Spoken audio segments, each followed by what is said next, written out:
Welcome to the AFR Saints channel, where we provide you daily content on your favorite team, the New Orleans Saints. Do us a favor and hit that subscribe button. Be sure to leave your comments below and smash that like button. Who dat?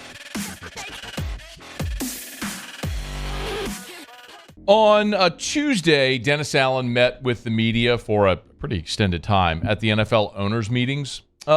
He talked about a lot. He talked about his quarterback situation. He talked about some of the free agents that they've signed.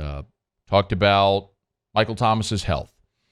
He also talked about the roster as we now have moved through really the second wave of free agency. And one of the questions that DA was asked is whether or not he felt the Saints had filled all of their needs so far in free agency. It's number 5, if we could, Muse. Well, look, I think we've made some nice moves in free agency. You're always looking to see where you can continue to, try to fill out your roster, but we feel good about where we're at right now. So,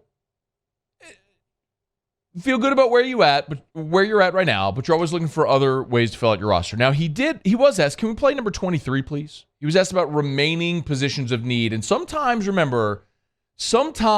coaches, GMs are evasive when it comes to this question because, especially in advance of the draft, they don't want to tip their hand about a position that they may be considering. Probably specifically more in the defensive tackle area. I think really what we're looking for right now is how do we build some depth on the defense? We've tried to build a little bit of depth at the linebacker position. We still needed to add some depth at the defensive line position. Safety's an area that we added a pretty significant amount of depth to this offseason. So we'll keep looking to see if there's anybody that pops up on our radar that we think can help us. But I think our focus has kind of moved a little bit more towards the draft. So, again, you're always looking, but focus has moved more toward the draft. And he was very specific there. He mentioned defensive tackle twice in that answer. We've added depth at linebacker. We've added depth at safety, a lot of depth at safety, which they have. Twice he mentioned defensive tackle. So the question always becomes, when you go into the draft, is it needs or is it players? And different teams, and specifically different coaches, will generally give a different answer to this question. Here's what Dennis Allen said: needs or players in the draft? We go into these draft meetings and we try to grade the player based on, what we see. And not really based on what we might perceive as our needs. And so you don't want to artificially pump somebody up, because you have a need at a certain position. And so, again, I think I've said this. I like where we're at right now. I'm looking forward to this draft process and adding some pieces. But I like where our team is right now. Okay.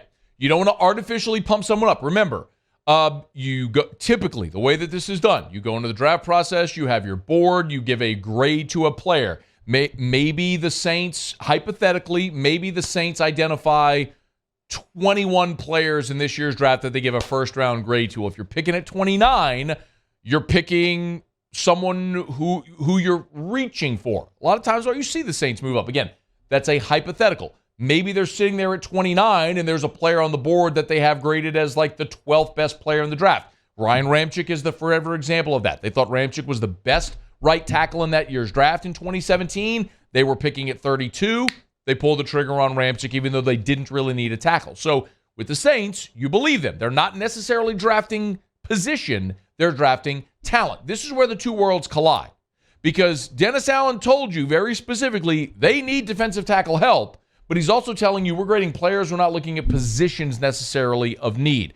So with that in mind, you go into a mock draft like what Jordan Reed did. Jordan Reed from ESPN.com.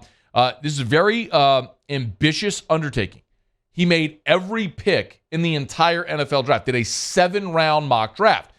So at 29, he's got the Saints taking Michael Mayer, the tight end from Notre Dame. I want to be very clear. If Michael Mayer's on the board at 29 and the Saints call his name, I will be pumped. I will be fired up because Michael Mayer is the best tight end in this draft. Respect to Darnell Washington from Georgia. I know he's a different style of athlete. If Brock Bowers were in this draft, he would be a no-brainer, but he's got another year at Georgia. Michael Mayer is a legit traditional tight end, freak show pass catcher, can also block and all that sort of stuff. So you give me that guy in the same vein of how we see guys like Kelsey and Kittle being used. Give me that guy. The Saints have searched for that pass catching tight end ever since Jimmy Graham walked out the door. And you've had spatterings of success. A little bit here with Benjamin Watson. You spent a lot of money on Kobe Fleener. You busted. You tried to go after Jared Cook. Had some high moments, had some really low moments. You tried Adam Troutman in the draft. I like what Juwan Johnson has done so far as an undrafted free agent. You signed him to a 2-year extension. It's just you haven't hit. You haven't kaboomed yet at that position again in almost 10 years. It's been almost 10 years since you traded Jimmy Graham to Seattle, and you still have not found it. If Michael Mayer's there at 29, you take him, I'm pumped. But that doesn't solve the issue that the Saints have, that the Saints still desperately have on the defensive line, which is what Jordan Reed has them doing at 40, taking Maisie Smith, the defensive lineman from Michigan. You lost David Onyemata. You lost Shai Tuttle. You've brought in Colin Saunders. You brought in Nathan Shepard. But if you have the opportunity to add a big interior player with one of those first 2 picks, I am all for it. And it feels very much like, for the Saints, and just the way drafts typically go, the elite defensive interior linemen are going to be up. Jalen Carter's going to be off the board. Like, those elite players at that position are gone. You will much more likely see a player like that with a second-round grade on the board at 40 than with a first-round player on the grade at 20. First-round grade on the board at 29. So I could very well see a scenario where, and be okay with the Saints taking best available at 29, and then looking defensive tackle at 40, because you're probably going to get more value. Now, Dennis Allen was asked, are there any remaining musts? It was this is 19 use. Are there any musts, like positions you must draft ahead of the draft? Yeah, I think for the most part, I think we've handled a lot of the musts. There's still a lot of, well, there's definitely a lot of wants. There's always wants in terms of a coaching perspective. Probably a couple of needs that we need to try to make sure we fill a couple of spots. But again, I like where we're at. Gave you nothing there. One of those needs is offensive line. And Reed has them taking Cody Mauch, an interior offensive lineman from North Dakota State, at 71. This will be back-to-back years you went small school offensive lineman. You need Trevor Penning to hit, but keep in mind, you brought back Andrus Peat this year on a reduced contract. He's had injury concerns his whole career. You've, over the last couple of years, seen injuries all across your offensive line, including to Trevor Penning, who missed essentially half of his rookie season because of injuries a year ago.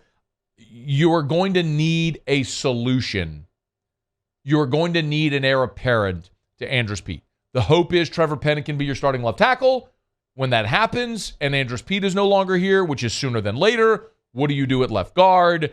If you don't believe that some of the undrafted free agents that you've circled through there, like Calvin Throckmorton, if they're not the long-term answer, what do you do? Maybe a player like Mauch could be there for you. So, someone else to keep an eye on there, and that's at 71. You're looking in round 3. Remember, the Saints have a full slot of picks, but after after the 71st pick, they're not slated to pick again to 115. That's in round 4 with the 115th overall pick. And this is where you kind of start to say, okay, you can really stay very true to your board because of what would be out there.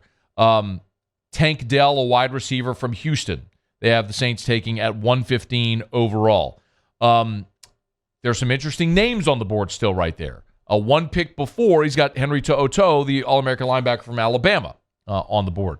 Keep in mind, we still haven't mentioned Kayshon Boutte, who could very well drop in this draft. As a matter of fact, got Kayshon going 132 to Carolina. That could be an interesting option for New Orleans if you're looking receiver and could maybe get great value in that spot in the draft. Into round 5, the Saints have a couple of fifth-round picks, and I will tell you that of this mock draft, my favorite pick is who he has the Saints taking at 146. It's Eric Gray, the running back from Oklahoma. I know there's a lot of people here that are hoping the Saints take the running back from Tulane. And I would be totally cool with that. Terrific player. But I also think that someone like Spears maybe I don't want to say a reach, but the Saints are going to have other needs because there's depth in this draft. Eric Gray, during the Jeremy Pruitt era at Tennessee, was the best player on their entire team. Runs hard, really explosive back, just got lost in the shuffle on a terrible team, went to Oklahoma to play on a better team, and got lost in the shuffle on a really good team in Lincoln Riley's wide open offense. Then Lincoln Riley left. Obviously, we know how all that went this year. I'm telling you, Eric Gray in the 5th round would be a home run. I would do backflips. Maybe not literally because I can't do a backflip, not even on a trampoline.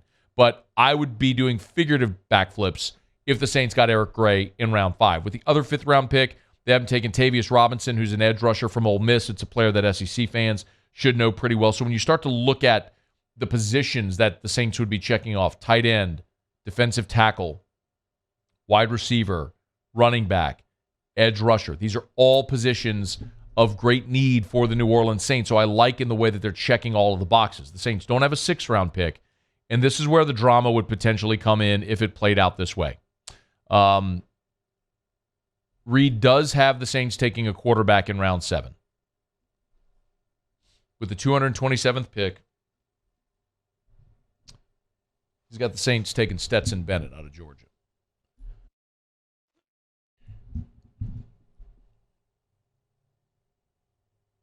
I'd trade in my fan card.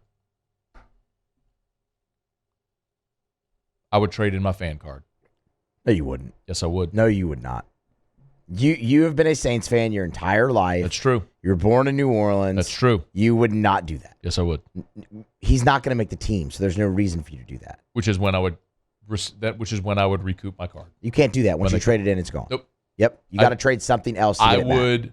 I would suspend my Saints fandom until they cut Stetson Bennett, and then I would resume my Saints fandom. I would still talk about the team because I would be contractually obligated here on this show to talk about the team, but I would not be talking about them as a fan.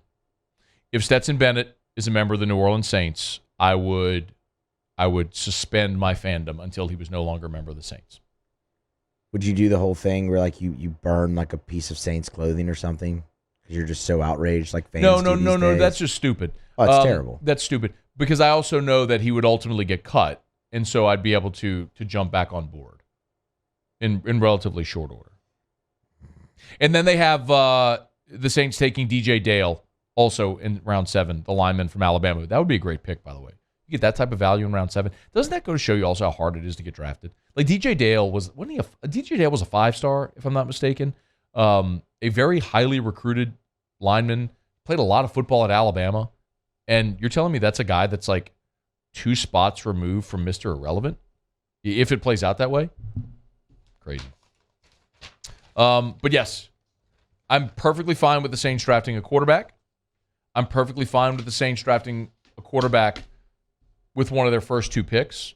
I'm fine with them using a mid-round pick or even a late-round pick on a quarterback. I'm fine taking a flyer. I'm fine seeing if you can find your version of Brock Purdy. I'm fine with that. I'm fine with seeing if you could find your version of Kirk Cousins or Dak Prescott in round 4 or Russell Wilson in round 3. Like, I'm fine taking that cut. I'm fine taking that swing if you want to do it.